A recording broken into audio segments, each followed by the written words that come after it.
My hair is out of control today.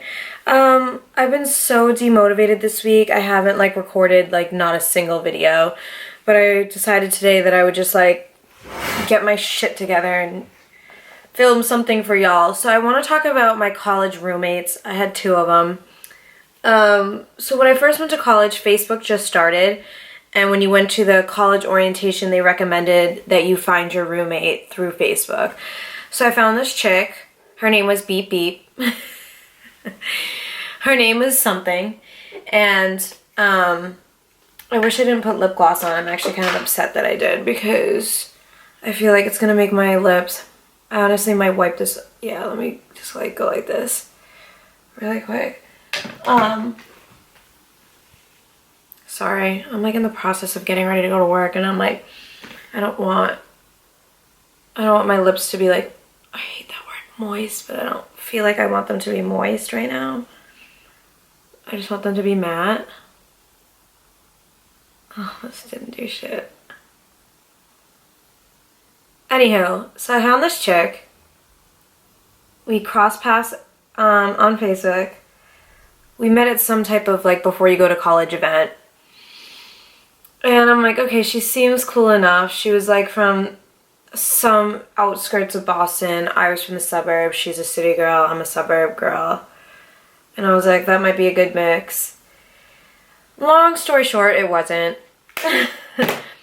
So she was on like medication for like Adderall. I mean, she had Adderall, which was great for me for when I had to like study for like a double exam, because she'd always used to hook me up. But people that actually really do need Adderall turn into like zombies. So like when she did take her medication, she was like not all there. So there would be days like she'd be super wired and energetic, and then there'd be other days where she was just like me, boo. And I was like, okay, guess it's part of the medication. But lo and behold, like we would go like tit for tat like about stupid shit. Like I would have a full day of classes and she would watch TV until like 2 o'clock in the morning. I'm like, this bitch. Then we'd have some really great laughs with each other, and then we'd get into some really great arguments with each other. It was just hit or miss. And I made really close friends with some chick across the hall. Her name was Christina, and so did my roommate. But me and Christina were closer, so it always kind of was like a competition on who could get Christina's time. And I always, like, I'm not like that with bitches. Maybe if it involves some dick, I might be like that, but like I'm never gonna fight for a chick's attention ever in life. I just think it's weird. It's bizarre. So like I would hang out with Christina and she'd try to like one-up me, and I was like, this girl's a fucking weirdo. And so basically the downfall of my relationship with her was my ex-boyfriend, who I will do a story time about, was abusive, okay? He was mentally and physically abusive, and at the time I was just so like broken by that relationship that I just wouldn't listen to anyone who was telling me like, this dude ain't it.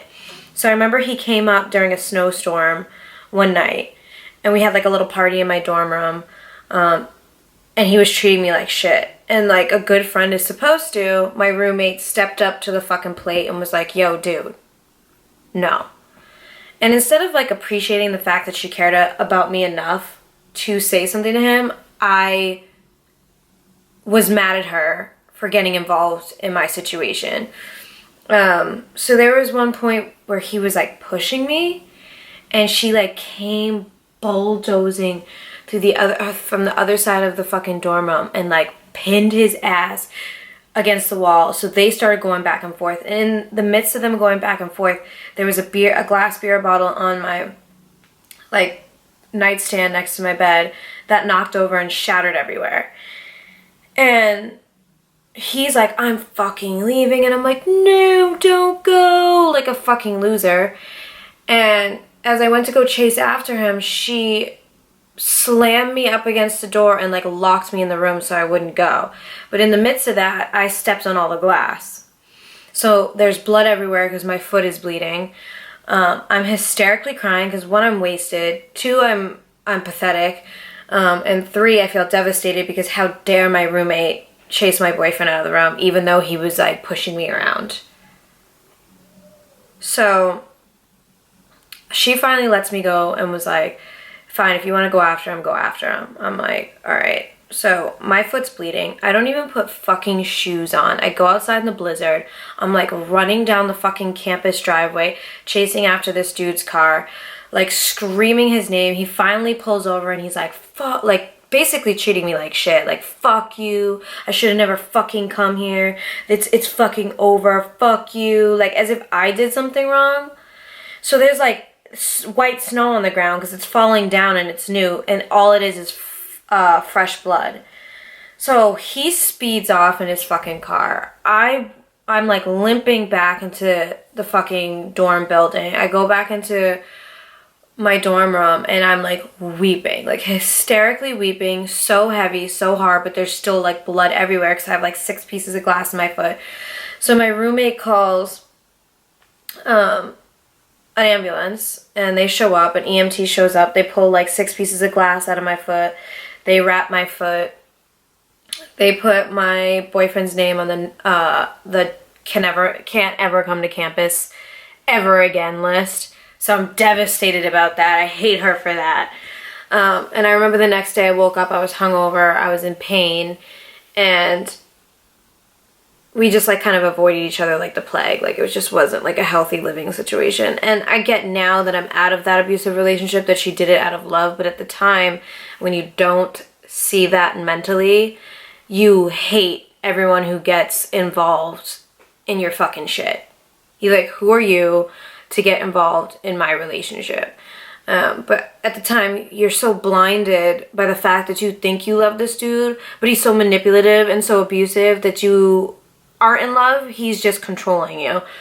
So whatever, time goes by, we move on.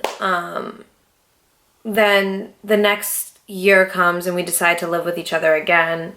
I don't know why, but we did. And my cousin was like staying in the room with us, which is cool.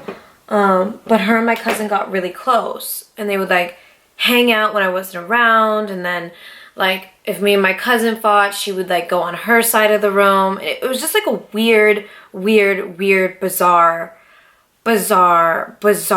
living situation. But then I finally decided I'm dropping out midway through my semester to go chase the dude that abused me all the way across the country to California, and we stopped living together because I left to Cali. When I got back, when I realized California wasn't going to work out, which will be another story time for another day, I got another roommate who was this, I believe she was Haitian, very quiet, very awkward, the complete opposite of my personality, and I just hated living with her. She never left the fucking room. I never had a moment to myself. I was like, bro, like, do you ever fucking leave? Do you ever leave the apartment? And she got a boyfriend, so her boyfriend was always at the fucking dorm, and I'm like, this isn't gonna work. This is not, I cannot fucking do this. So I finally go to my doctor's. I'm like, I'm pretty sure I'm antisocial. Can you like write me a note explaining to the fucking school board that I'm antisocial so I can get fucking a single dorm room? So my doctor writes me a note, I submit it, I get approved, and halfway through the semester I get to move into a single, which is in the same building that I love, Coolidge. For anyone that went to UMass Amherst and you know the campus, you know exactly what I'm talking about when I say Coolidge. And I can't even tell you how great it is to live by yourself when you're in college.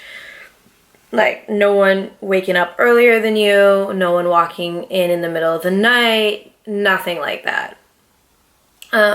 It's a learning experience though. I think, like, if my kids ever look at me and say, Mom, I don't want to go to college, I'm like, listen, you don't have to. And it's not just because of the money, but it is because of the money. But also, I don't remember one goddamn thing I learned in college except I learned my personality. I grew into my personality. I was like, this is who I am. This is who I am. And a lot of people can't handle who I am, especially on like a regular daily basis. Like, living with me day in and day out can be difficult. So imagine being my college roommate. Probably a miserable living situation for you, as it is for me, because I can't be around people like that all the time. Like, I have roommates now here in California, but I barely ever see them. And when I do, it's just like quick, great conversation, and we all go about our separate ways. Luckily, our apartment's big enough to do that.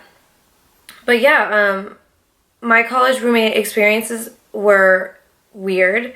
Good times and bad times. I would say my first roommate I have memories with more than the second. The second roommate I had in college, she literally didn't speak. So it's not, we never hung out. We never got food together, nothing like that. My first college roommate, the one that clearly cared about me at the time, I couldn't realize it. We had a lot of downs, more downs than ups, but when we did have ups, it was great laughs. So, can't say that I didn't have one good moment with her, because that would be a lie. But yeah, I realized in college that living with chicks is really not for me, and then I decided to do a reality show where I live with all chicks, so LOL. Anyways, like this video, subscribe to my channel, leave a comment. Don't forget to follow me on Instagram, XXODanielle, Swallowed Podcast as well. Don't forget to download my podcast, Swallowed Podcast, on Apple Podcasts, Google Play, Spotify, also on Dash Radio at 11 p.m. on Thursdays. And don't forget to go to Amazon and buy my book, Don't Be That Bitch. I love y'all. If you're in college, just have your doctors write you a doctor's note and live by your goddamn self. It will change your life. You're welcome.